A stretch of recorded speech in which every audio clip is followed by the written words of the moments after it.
welcome to another episode of ArtCo Drone Solutions with my guest, Jim Wallace alias Mr. Graphic. Hello, Jim. Great to have you Hello, Art. here. Good to be here, man. All What a right. beautiful sign. You drone. I love that sign. Where did you ever get that? Yeah, I don't know. And that other sign down there, the ArtCo Drone Solutions. That's pretty sharp looking. That's Uh, very classy. Very Yes, it classy. is. Yes, it is. Thank you very much, Jim. So you are from Indiana. So are you in Indianapolis area? Indianapolis, Indiana, home of Awesome. the 500. And the 500-mile race was just sold to Penske Motors a few Wow. days ago. Big surprise. Wow. The uh, the Hellman family, who owns the local Coca-Cola franchise, has owned that for many years. They paid $750,000 in 1940 something for it, and what they sold it to Penske for, nobody knows, but it's Oh a boy. bunch. Yeah, I bet. You said $700,000 or $1 million? Hellman paid $750,000 way back in Oh, the 40s okay. for it. 40. Okay. Oh wow. It I began bet yeah, it's well over $1 billion they got for it, I would imagine. They probably got cash and maybe a percentage. I don't know, but Penske is known for his Midas touch. Right. Everything he touches turns to gold. So Yep. we'll see. Yep. He wants to keep it open longer and more often and make it kind of an amusement park or something. Right. Uh, Right. so he hasn't disclosed actual plans yet, but the insiders said they heard rumors about 2 years ago. I never heard it, but Right.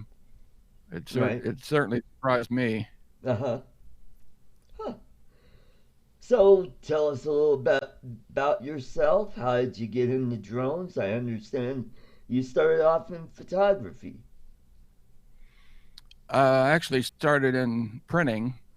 My mother gave me a toy printing press when I was 8, Uh-huh. and that sort of began the whole thing. And then when I had a small print shop in the back of the house that supported me through high school, and Wow. then I had a bigger print shop that supported me in college. And at some point along the line, back in high school, I used to DJ the dances after the football games, Right. and then a friend of mine who I graduated with, he eventually bought into a radio station, so I started working for him, and Wonderful.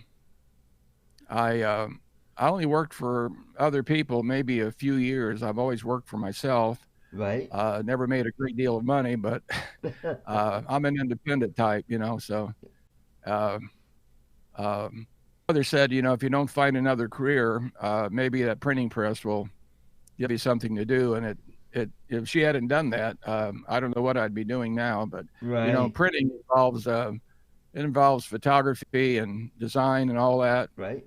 Then when you get into web design, and then you add sound and video, and Yep. one thing leads to another, and so I wound up Mm-hmm. doing it all basically. Wonderful. Wonderful. Yeah, I dabbled a little bit in screen painting in high school. That was a lot of Uh, fun. screen screen printing is a person can get in screen printing for a lower cost than anything else and make the most money. Right. For a hundred Right. dollars, you can buy a screen and some basic stuff, and you can make T-shirts and make a bunch of money. You Yep. can buy fancy equipment later, but you don't Mm-hmm. have to have the fancy equipment up front. But buying a printing press, a radio station, these things are expensive. But Yeah. getting in a silk screen is Right. I used to silk screen auto plates, novelty plates, and I I put see. them on racks and put them in the old Stuckey's truck stops along Oh, the highway, I remember and I those. sold them to Kroger Uh, and different places. And then I made a few T-shirts, I made a few bumper stickers, but mostly auto plates. And I should have got into the T-shirts. That's where it was. Right. And then I designed a button machine, and I started a company called Mr. Button. Huh. So Mr. Graphic was, Mr. Button, Huh. and uh, I sold that, and it's still here. It's on the west Right. side of town, Right. and I decided I like the Mr. part because if I'm Acme Graphics, I wanted to personify it. Right. So if I walk to a restaurant, somebody will say, "Hey, Mr. Graphic." Right. Nobody's Right. going to say, "Hey, Acme Publishing." So it makes it friendlier. Gives it a personal touch. Right. Right. And, Right. Mm-hmm. but Mr. Graphic is very generic. I can, anything can be graphic. So Right. gives me a. I went to a chili contest today, Oh. and there were about 20 booths set up making chili at a Catholic church. $5 to get in, and all you can eat samples. Oh, And boy.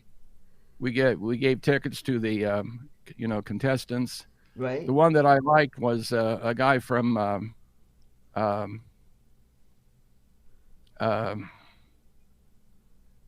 uh, uh, Mountain City, Okay. Denver, Oh. Yeah. and he didn't have a name for his chili. And I said, "Well, how about Mile High Chili?" He liked that. There you go. There So you go. Mm-hmm. I ate a lot of chili. I went around about 3 times and got several samples. And Right. so if you notice chili coming out of my eyes or ears during this broadcast, that's why I got pretty full of chili. Yeah, I Those little bet. cups can add up. I I look bet. forward to that every year. We have about, I don't know, 3 chili festivals around here, and Right. Indiana's known for corn and tomatoes. And there's a Oh. big tomato company here, and they promote a chili cook-off too in another city. Right. Right. Right. Huh. I like Interesting. your shirt, Art. Well, thank you very much. I had to change my shirt today because I uh setting all this up before the show. I just realized, oh gee, there's some green on this shirt, and it's not gonna Uh-oh. not gonna Uh-oh. work. There's gonna be a spot where I'm invisible. So I quickly changed shirts and thought, hey, this will look nice tonight. And It uh, matches that beautiful "You Drone" sign there. yes, that's right. Uh, I did a live stream yesterday, and Ken Herron jumped in and said hello. And I had Wonderful. sent him one of those "You Drone" signs. I sent one to Kelly Shores, who used it at Spin Up, Right? and I sent Ken Herron one. And I asked him, I said, I thought maybe you'd put it on your set. And he said, well, I don't have enough real estate back there. He has kind of a cramped background. He doesn't Yeah. use a green screen, so Hmm. so maybe next Thursday he'll figure out some way to hang that up. I make him little things. I made him some. Oh, he's got a cute little dog. He's blind, but he's a Yep. cute dog named Henry. And I made Henry. him Yep. last Christmas.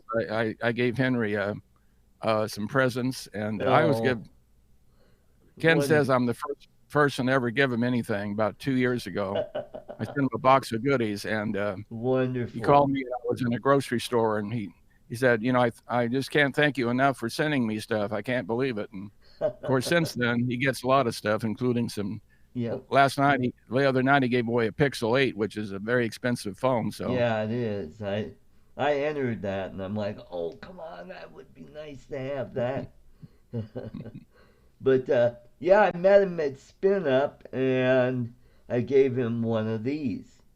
I call it my Ken Heron doll because kind of looks like Ken, a younger version of him with yeah, brown hair. And what it is the company I work for gave everybody one of these, and these are like stress release. They're you squeeze them, and well, I use them when I donate blood because it's just the right size for me to squeeze while they're getting the blood out. donating blood is a good way to make some money. You can make several $100s a month.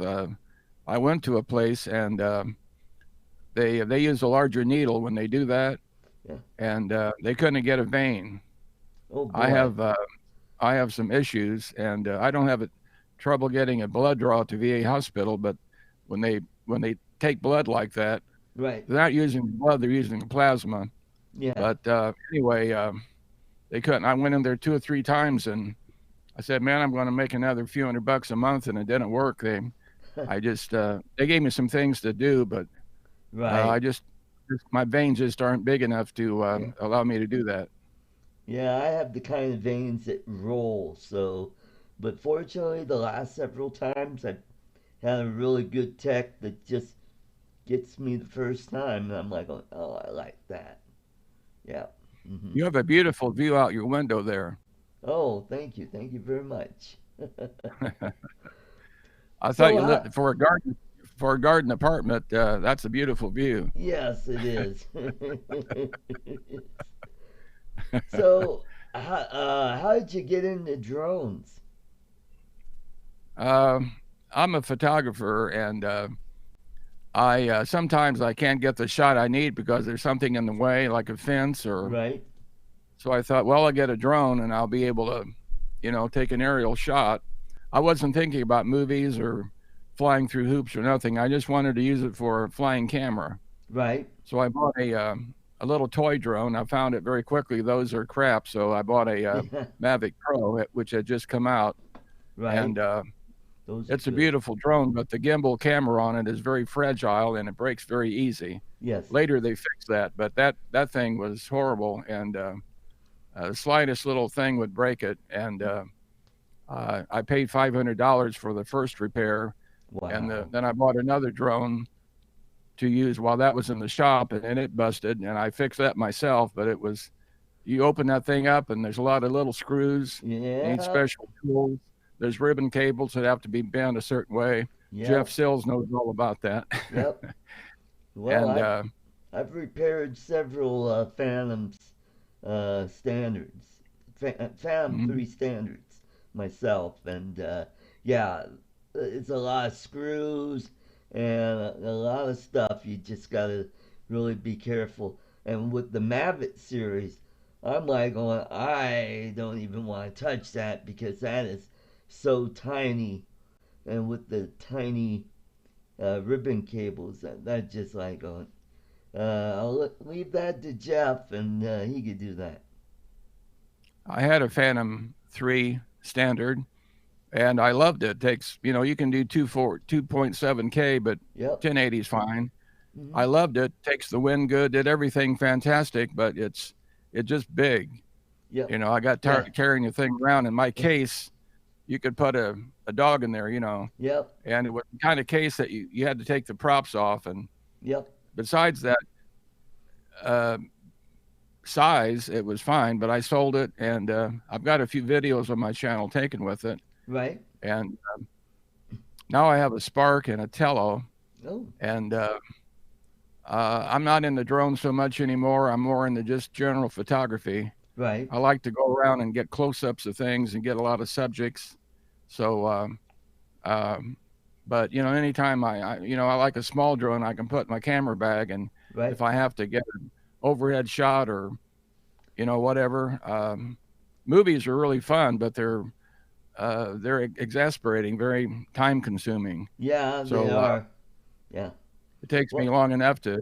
I just uploaded a video in salute to veterans, and with 100 photographs in it, and it took Oh. a long time to take those pictures, Yeah. and you edit them and all that. I love movies, but it's a challenge, Yeah. and I've got several, and but I'm just more into still photography. Right. Hmm.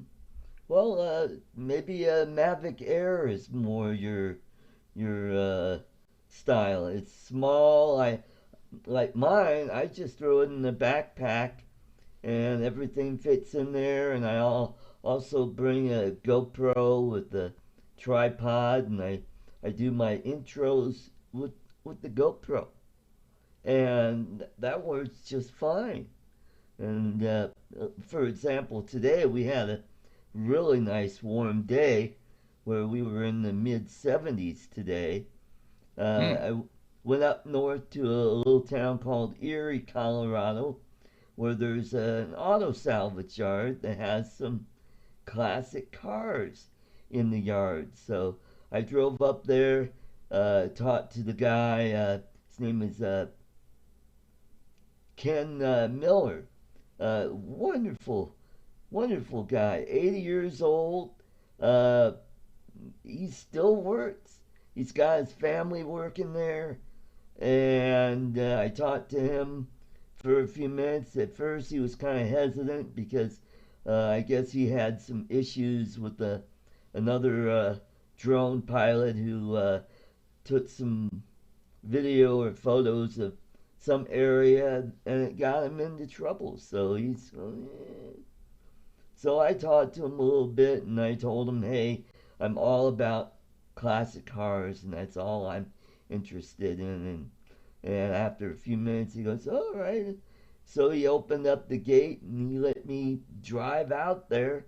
And he told me where the cars were and got the drone out, flew over them a couple times, got some photos. He's got some pretty old cars going back to the 40s. But a lot of the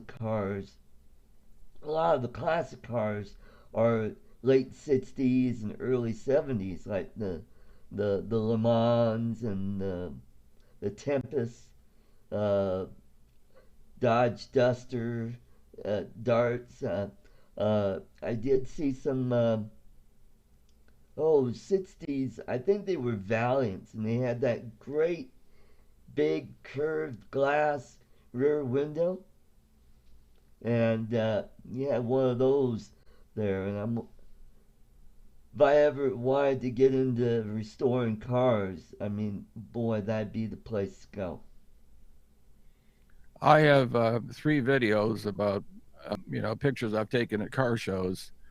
There's some beautiful. I'd like to have an old Model T Ford pickup truck, right? And paint it black and teal and gold, Mr. Graphic colors. Oh, cool. But I can neither afford that, nor do I would I have the skill to do that. Mm-hmm. I can repair a computer, but I don't know what to do on a truck. I'd have to pay somebody else to do it, and it would be rather expensive. I just noticed Mitch is in the channel. Hello, Mitch. Yeah, let me go take care of some business here. Mitch, hello, Mitch. Steve Carpenter, hello, hello. And Ed's Country Adventures, welcome to the show. Love my drones. Crazy Cajun, Victorian Aerial Vision. Welcome, welcome to the show. All right. Cool. Have a nice friendly group here. Yes. Mm-hmm. I wanted to talk to you about your stand-up comedy. Oh, okay. That's something I always wanted to do, but I haven't tried it yet. But right. You go in we have about 4 or 5 comedy clubs here in Indianapolis.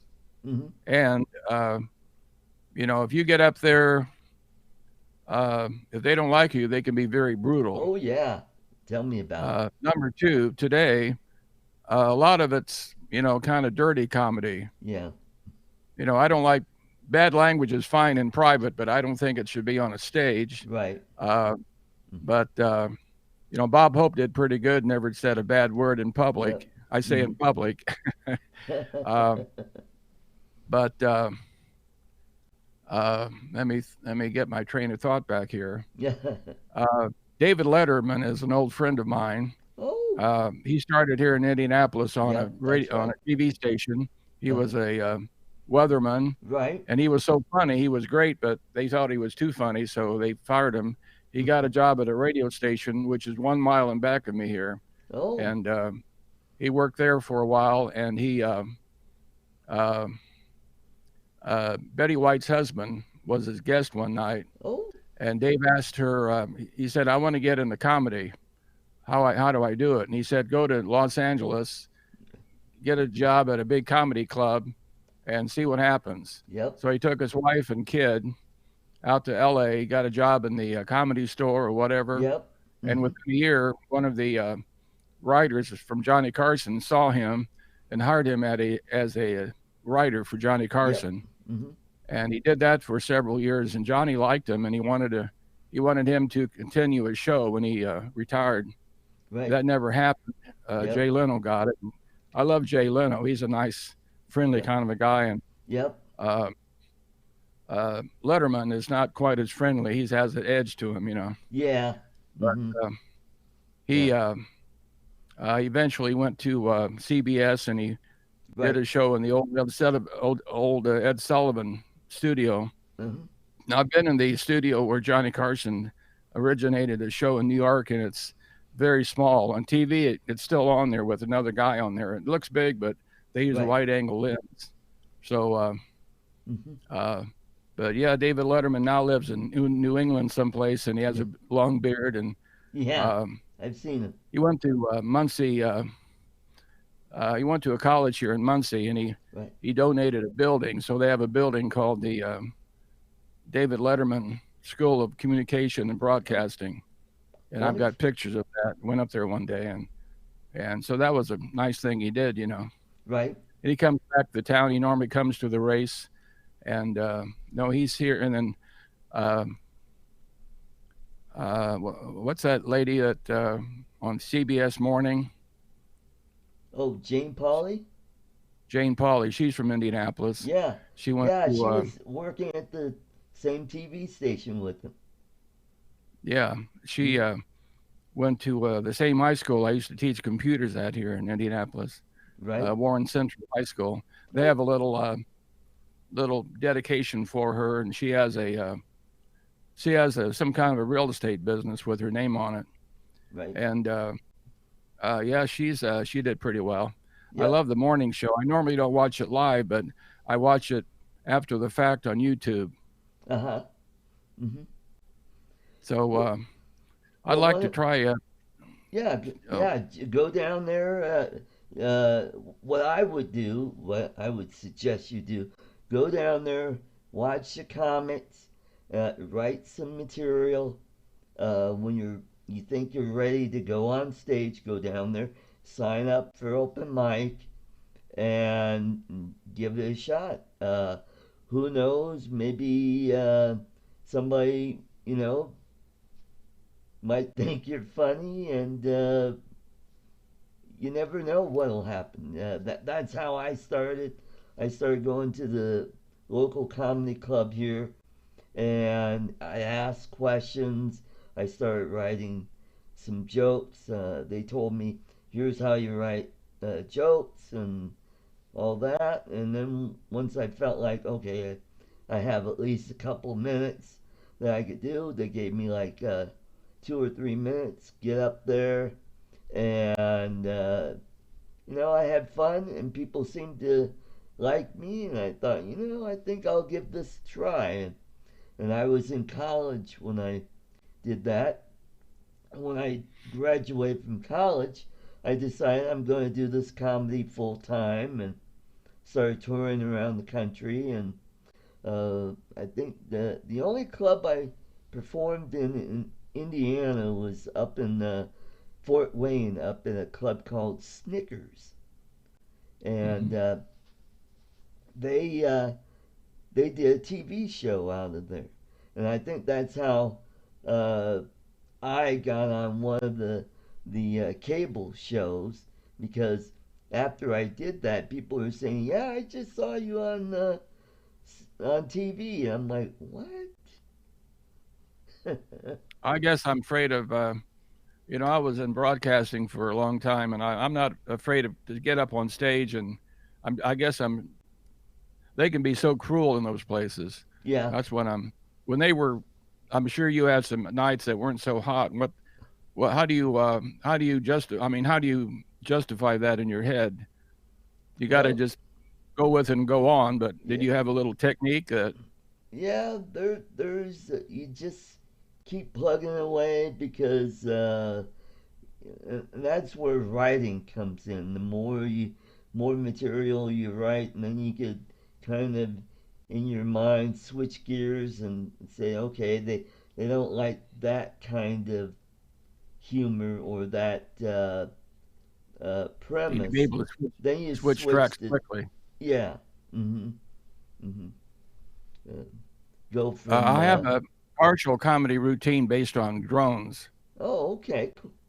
I can go about 3 minutes and make you laugh your ass off, just drone jokes, Right. um, which aren't easy to do. I mean, you have to really know the technology in order to make this happen. Right. But maybe by spin up next year, I could have a little surprise for him. I don't know. I'm not There you go. promising.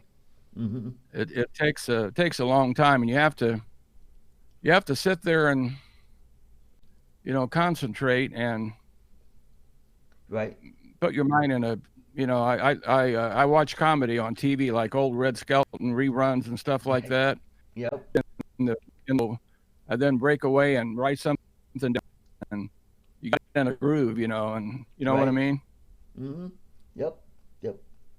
Yep. It's all about find a premise. Basically, a joke is an exaggeration, and that's what makes it funny. And that's called the setup. And then you have a punchline, and that's how jokes work. Like you talk about you know going somewhere. Your mom is always nagging at you, and you do jokes about that. You know, like I made some bumper stickers that said. My mom's a travel agent for guilt trips. Yep. I latest joke I came up with the other day. When I was a kid, I was kind of bashful, Right. and when I had a date to go to the drive-in, my date and I would normally go in separate cars. Is that okay? Yeah. Would that make him laugh?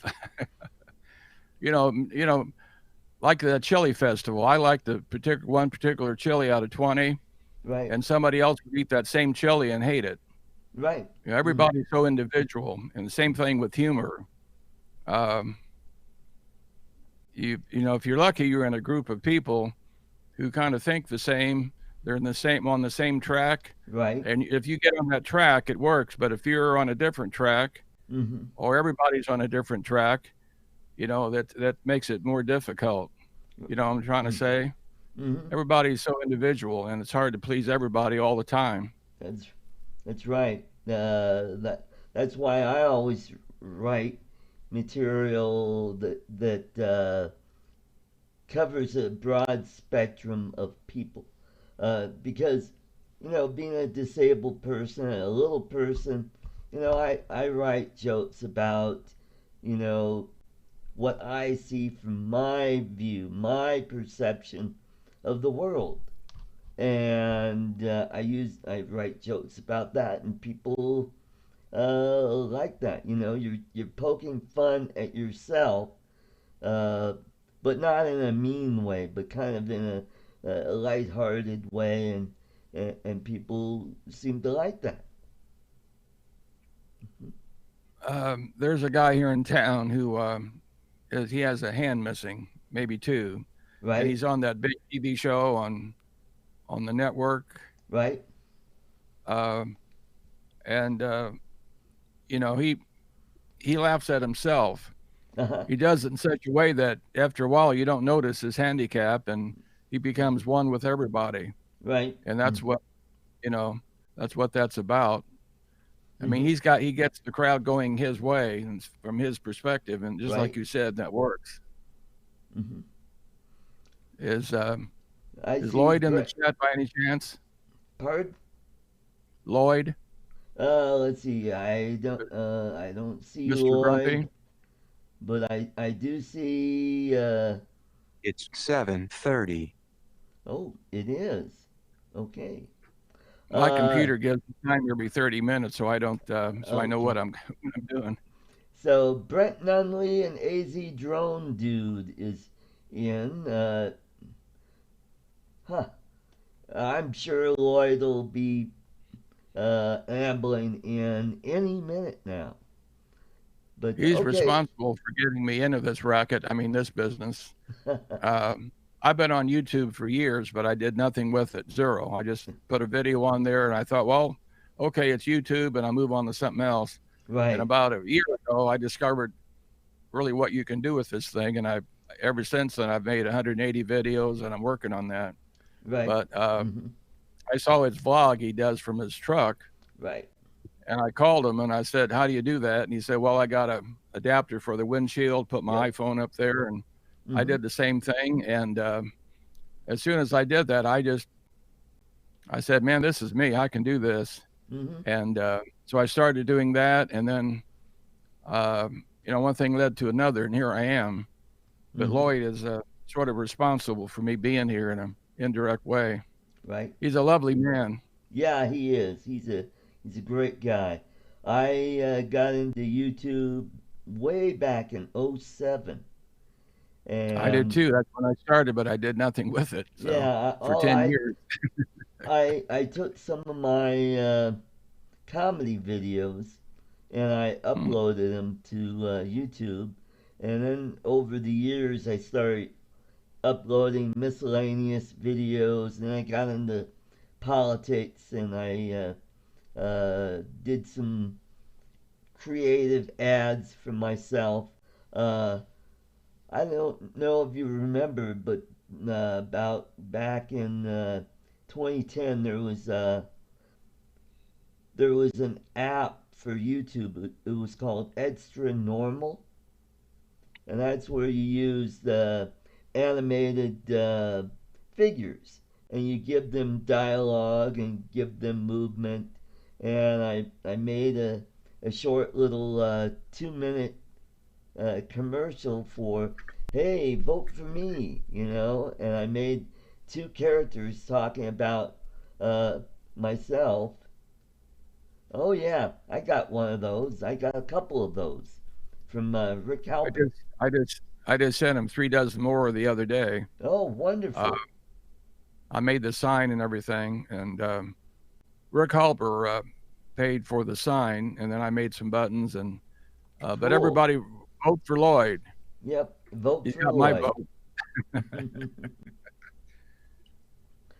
Uh, And then I got into drones, and then a little over a year ago, well, almost 2 years ago, I found Ken Herron, and I started watching his show religiously every Thursday night. I'm there watching his show, and uh, I stay for the whole thing, even if it's 2 hours long. That's how entertaining he is. And then I I started tell watching. people, even if you don't like drones, watch his channel anyway. He's funny. Yep. Mm-hmm. I did a vlog one time, and I compared him with Red Skelton. Right. Red Mm-hmm. Skelton was from Indiana, Vincennes, Indiana, and they have a Oh, big museum there. right. And Red Skelton did funny routines, but he did physical comedy. Yes, he did. And Ken gets into that sometimes. Yep. When he went to Spin Up, he put out a video. He was in his motel room. He was bored for a few minutes. He jumped on the bed with his clothes on. He's jumping up and down. Yep. Now, how many people would do that? I mean, he'll do anything for a laugh. Yep. I can. He was on my live stream yesterday for a couple minutes, Wonderful. and That's awesome. we both share the radio background, and yeah, he's a extremely talented guy. Yeah. Mm-hmm. Yes, he is. He's naturally funny. He's got really good comedic timing and good comedic sense. So he's a natural at it. And I thought, boy, if he wasn't in radio, he would be a great stand-up comic. And because he's got that look that's unique, and if he got into comedy, people would just recognize him instantly. But And he has such a wonderful wardrobe. yes, yes, he does. He's one of the worst dressed entertainers I've ever seen, but that's Ken's style. um, I'm going to embroider him a shirt someday with his. He tells me he's size large, but I think he's extra large, and I'm not sure really what his size is. Right. But I wanted to make him a shirt with his logo on it, Right. and I made a lot of other things for him, but never. I made his T-shirts, but I'm talking about a nice embroidered shirt. Right. And yeah, I'm gonna bring on my little co-host here, Emu. You know Emu? Okay, yes. I was just gonna ask about him. So He's bring been, on he's been taking a Emu. nap over here. He's been taking a little nappy poo. Yeah, I bet. How long did he do your comedy stick, Art? Well, I was in the business for 25 years, and as far as I got was the middle act. I did a little bit of headlining here and there, and I just got burnt out. It was just a lot of traveling. And when you're driving by yourself, after a while it gets boring. All right. Hello, He's Emu. he, he's nervous. Don't be nervous, baby. These are friendly people out here. Yeah. Yeah. But Don't worry about it. We're good. the good-looking guy with the red shirt, his name's Art. Yeah. What do you think of him? You like him? He's a friendly guy, isn't he? You know how to tell how old an emu is? You count the rings on their feet. Oh, okay. No, don't do that. We're on candid camera here. Don't. That's impolite, Emu. Don't eat your feet on camera. Okay. He's I live with an emu and a cat. That's the only family I have. I have no family whatsoever, Uh-huh. except a cat named Mr. Pepper and my little buddy here, Emu. Now Okay. he says he thinks when he gets up to the camera like that, he can see everybody out there. Emu, can you see people out there? Can you see Art? Can you see anybody else? Do you see lots of people? Emu, you can't see a lot of people. There's only two of us on this show. Huh? Are you kidding me? Would you kid your daddy? Yeah, he's a nice little guy. I think he needs a haircut. What do you think? Yeah, you getting a little shaggy there. Now, does your cat make some appearances on your show now and then? Yes, he'd probably be here right now, but I got the door shut. He comes in here and he jumps on this desk and he walks across the Uh, table, and you see his little tail going. You see a little tail going by. right. Maybe I'll open the door and let him in here. But I can control Emu a little easier than I can control I my bet. kitty. Yeah. You know what I mean? Hmm. You're a good boy, aren't you? Daddy's good to you. I got a surprise for him and for Christmas. Yeah. And I tell you what it is, but I don't want him to hear what it is.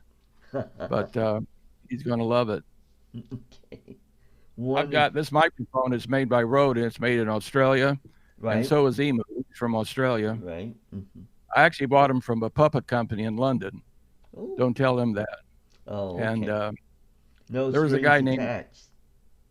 Yeah, he's a collector's item. Actually, there's a long story behind that. But when I was a kid, I had puppets, Oh. and everybody else had dolls, and dolls just sit there and do nothing. But puppets come alive, Yeah. and I always liked that. Mm-hmm. I go to a children's hospital sometimes and take Emu with me and Oh, try to wonderful. entertain the kids. Oh, that's They awesome. have cancer Mm-hmm. like I do. I'm getting over prostate cancer, and it's a bummer, isn't it? Huh? You don't want cancer, do you? No, that's nasty old stuff. Yeah. Mm-hmm. Then I broke my hip about a year and a half ago, and that ended my. I ballroom danced for 30 years, Ooh. and Boy. I can slow dance, but all those 135 steps I know, I can do them, but it's just not right. Right. My Right. left leg is a half-inch shorter after the operation, Ah. and I wear a wedge in my left foot, Right. and Right. I hobble a little bit. So I don't know if I can. I was in a dance club for years, and I used to teach ballroom dancing. Wonderful. Back in the disco days, I was out there every night until 3 a.m, wasn't I? How do you know? You weren't there then. You're not that old. You're old. Yeah, he says you're 3 years old, so he doesn't remember Daddy when he went out and danced. He's just a youngster, aren't you? Yeah. Yeah. Yeah. Say hello to everybody out there. You know what he likes for me to do? He likes for me to rub his neck. Oh, He I just loves bet. it. Oh He boy. just goes nuts. You like that, don't you? You want Daddy to do that all the time? Well, I can't do it all the time. Daddy's got to work. Daddy's got to be on the show. Mm. Okay. Okay. I think you need a haircut. What do you think? I want to Yeah, get him a little cap. I was in the take a Navy, little so I want trim. to get him a little Navy cap. There you go. I think I can get one at a pet store. I think they make clothes for dogs and cats, Yeah. and Mm-hmm. I think he takes about a dog number 3 cap size. What do you Yeah, I think? bet. Mm-hmm.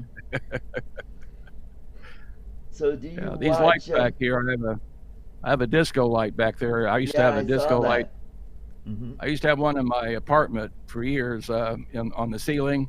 Right. And when somebody came in, I had a light show in my apartment, and they used to call me the light man. And yeah, I love lights, Cool. weird lights. I like weird birds too. Well, he's getting a little nervous because with the holidays coming up, people think of birds like turkeys. Yeah.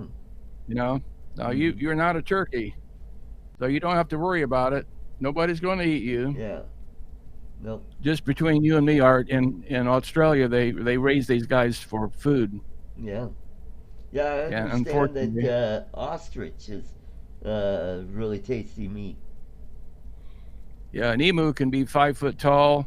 Yeah. Ostrich, which is almost exactly the same bird, they can go 9 feet, Yeah. and they're from Africa. Mm-hmm. We have 3 ostriches here at our zoo, but no emus. You're the only emu in Indianapolis. What do you think about that? He's happy about that. No competition. There you go. These sunglasses, by the way, have you ever watched the channel called Green Bay Wacky? No. Cheesehead from Wisconsin.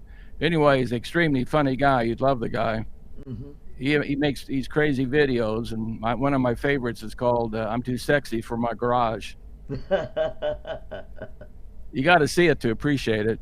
But he always wears sunglasses, Right. and I says to myself, "How can you see a computer screen with sunglasses?"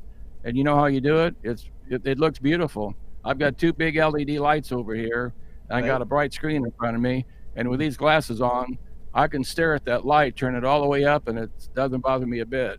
Right.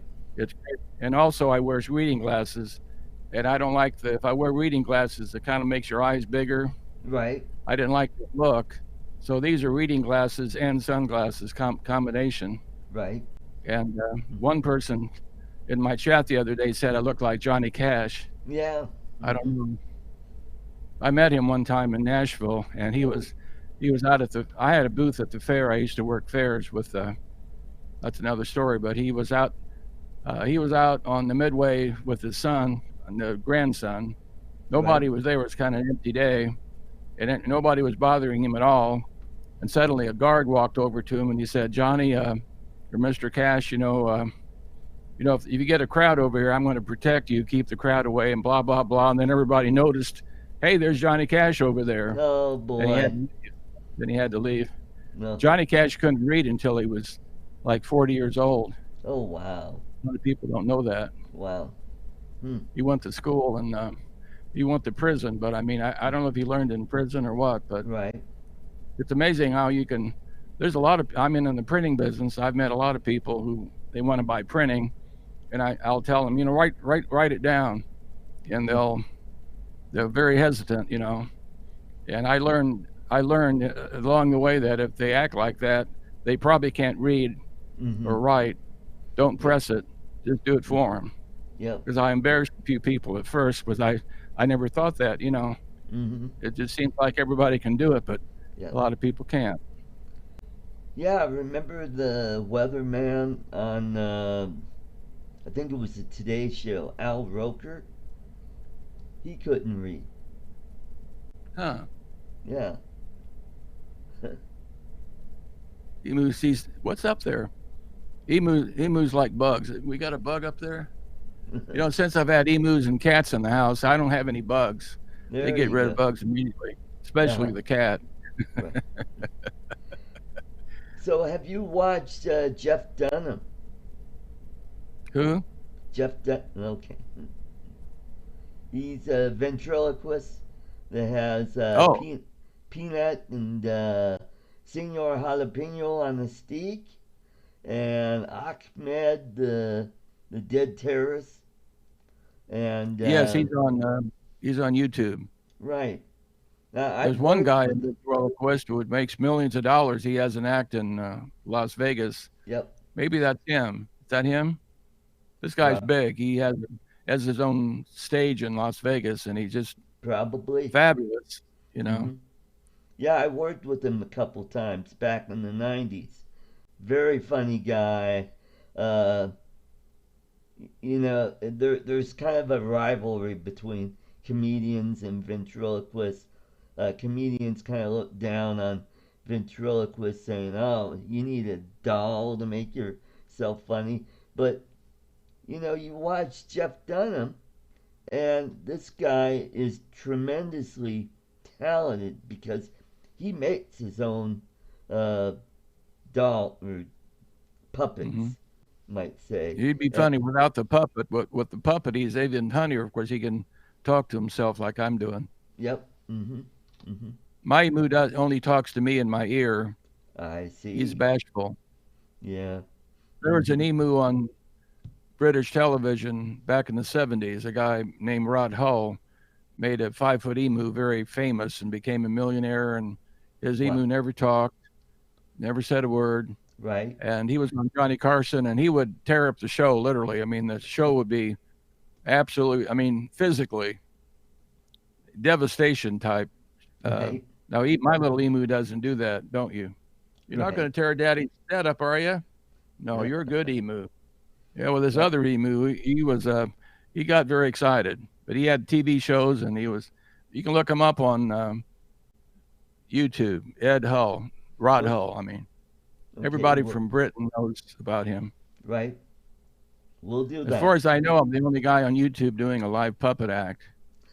There are puppets, but I don't know anybody has a puppet, on a show and like this.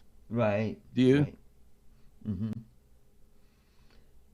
Of course, Well, Jim, it's about that time that we need to relax. Ken has his razzmatazz. Well, I have what's called art matazz. So let's sit back and enjoy the relaxation of art matazz.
Oh, wasn't that relaxing? let's bathe in the soft waters. Let's Yeah, relax in the ooh in the goo. Let's that's be relaxed. Take it easy. It is yep. relaxing, Hmm. almost hypnotic. I'm Now falling asleep. that is underwater video that I made this summer. I made a little gadget. It's just a piece of board that I attach a GoPro underneath, and I got a couple strings on it to kind of, control it a little bit. And one day I noticed these bubbles, and I thought, what if I just, give it a little hue to it, a little purple to it. That would be kind of relaxing to kind of break up the show to make it a little give it a little pizzazz to it. I discovered that was an underwater video by accident. I felt a shark biting my foot as that played. Oh, It was boy. very realistic. Yeah. There's a joke in there somewhere, Art. Yeah. You got to look for it. Dive. You got to dive in there and find it. Dive in there. That's so I gather you are a native of Indiana. So yeah, Indiana is a beautiful state, and I'm kind of. I was born in Akron, Ohio, but okay. We moved here when I was 2, so I've been here since then. I see. Yeah, I've done comedy in Akron, Ohio as well. So been all over Ohio, Indiana. Well, just Fort Wayne, Indiana. All over Michigan, Wisconsin, Northern Illinois. Most of the shows I've done are the upper Midwest and down the Southeast, like North Carolina, Georgia, and Florida. Mm-hmm. When I played fairs, I had a trailer and a print shop in it a long time ago, and I made fake newspaper headlines and bumper stickers and printed little signs with type and ink. And then later I sold belt buckles, but I went all over Ohio and Michigan, the same states you mentioned, and played about I played about 10 or 15 fairs every year. I did that for about 5 years, and I loved it. I love traveling. Mm-hmm. Love traveling, but you play a fair just like you play a gig, Yep. Mm-hmm. And sometimes they like you and sometimes they don't, but you keep on going. I had a booth at the Indiana State Fair for 8 years, and I've made signs for people out there for 22 years. I'm the sign man for the State Fair. I don't make signs for the fair. I make it for the concessionaires. Right. I don't do much anymore because I can't. I used to be out there every morning at 8:30 and walk around and get orders and measure and do all that stuff. And the fairgrounds is too big. It gets too hot, and I can't handle that anymore. But they all know me and they call me, and I make a sign, send them a proof over the cell phone, take it out, meet them in the campgrounds right outside the gate, so I don't have to walk all over that fairgrounds. Right. And so they know me out there. Right. And I used to do a lot of fairs. I can't stand up very long now without. I've just got health issues, so you know how that goes. Yeah. So I miss dancing more than anything. I was in this dance club for 25 years, and and they still meet every Tuesday night. I'm going to go in a few weeks and just I don't know what I'm going to do. I guess I'm going to sit there and get drunk because in the old days, if I couldn't get up and dance, I can tell you, there's people out there who, if you want to meet some women, learn how to dance. Yep. You can go to Arthur Murray, but that's $65 an hour. You don't have to do that. You get. There's people out there that would teach you how to dance for like $20 an hour. Right. And but if a guy can dance, women love to dance, and most guys don't. Yeah. So if a guy can dance, when I went to that dance club for all those years, I hardly ever asked anybody to dance. The women would ask me to dance. Right. And that's just how it works in the dance world. Right. Because they're desperate. They've taken lessons and they don't want to dance with another woman. You know how that goes. And if they dance with another woman, they have to do the same step backwards. Yeah. Every dance step starts with the man moving his left foot forward or to the left, and every woman's step starts with her right foot going back or to the right. So if you want to, I see. I had a dance teacher once, and she said, "You're doing pretty good, but you're not leading very well." So she jumped in there as the guy, and she led me. And she said, "What do you think of that?" I said, "I've always wanted to know how a woman can tell what step I'm going to do next.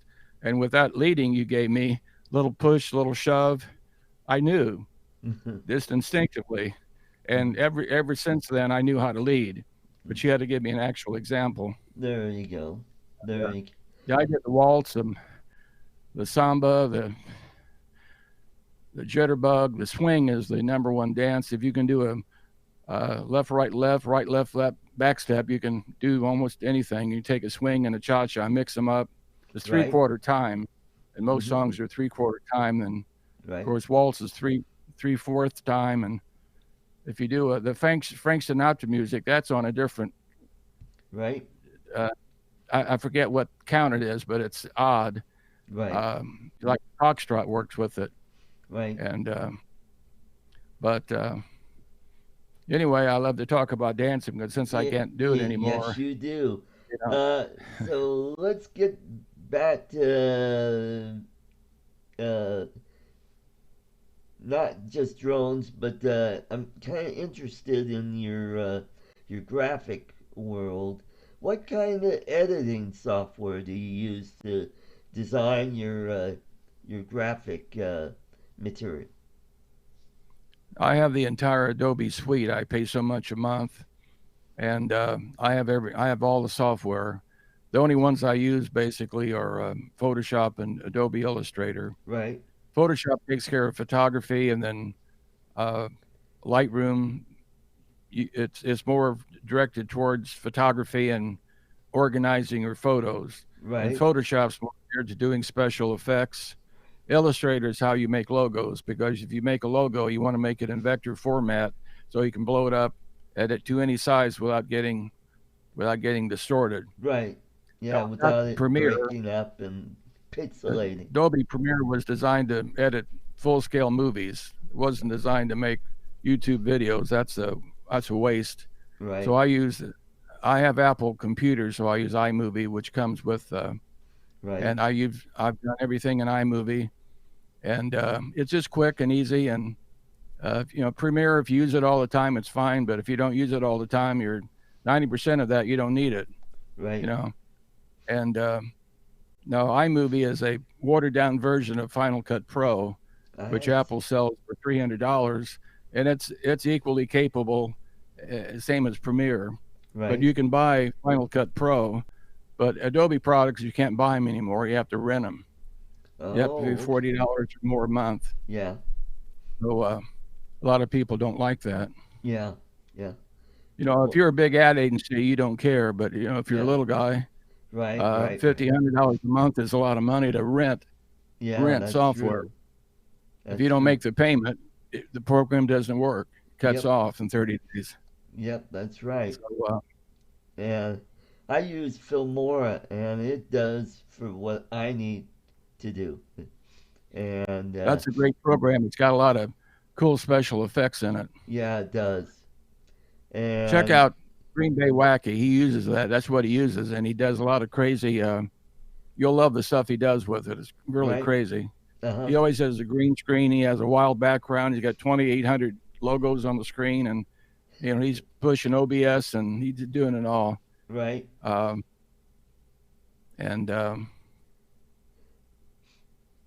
Yep. There are other. See, in the sign business, I have to make signs in the feet, not inches. Yeah. 4 by 20 feet, 80 foot long. There's no paint. The only paint program that can make an image that large is Photoshop, and a dedicated sign program. When I make a sign, I use the vector program, and it runs my plotter. But Illustrator can also run a plotter, and so can Corel Draw with the plug-in.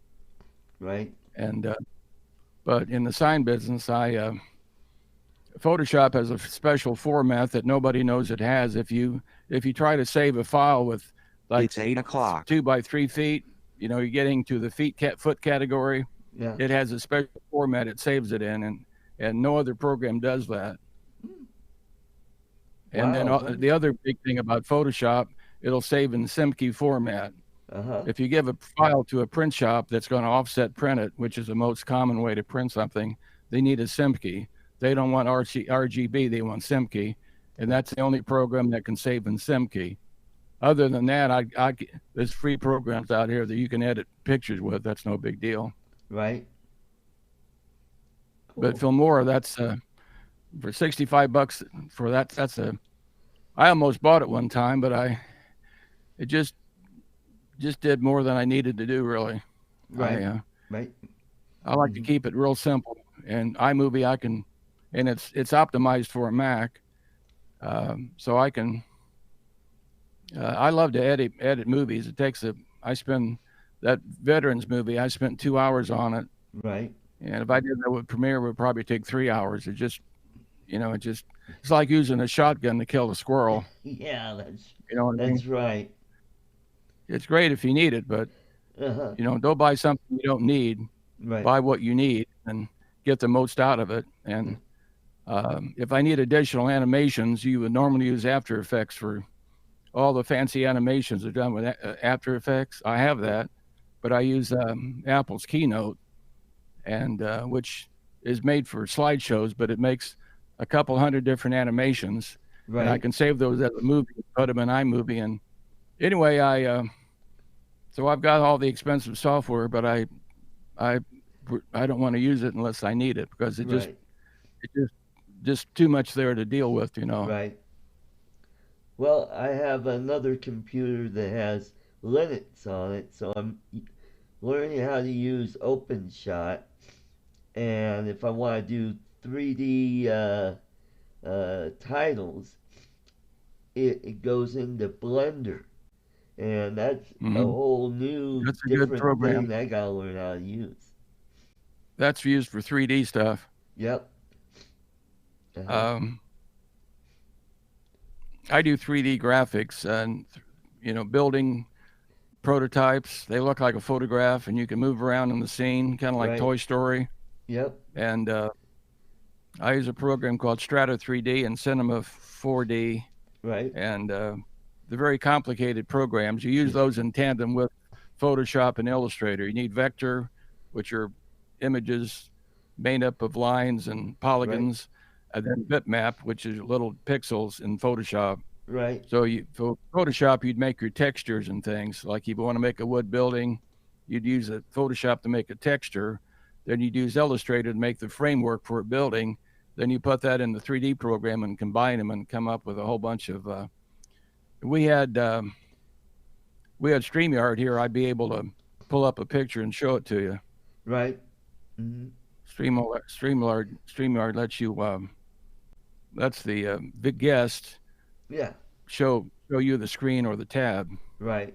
Which is one of its kind of cool features. Right. Well, Jim, we did just a little over an hour, and I want to thank you for coming on. It was a pleasure having you as a guest. So I wish you good luck on your business, and happy holidays. Have a great Thanksgiving and Christmas. No emus were harmed. Yes, that's right. No emus were harmed in making this show. So my legal team wanted me to display that. Yeah, that's good. So Art, you're a great guy, and thanks very much for having me on. All right. Thank all you folks out there for stopping by and watching the show. We'll see you next week, and have a great weekend. Bye-bye.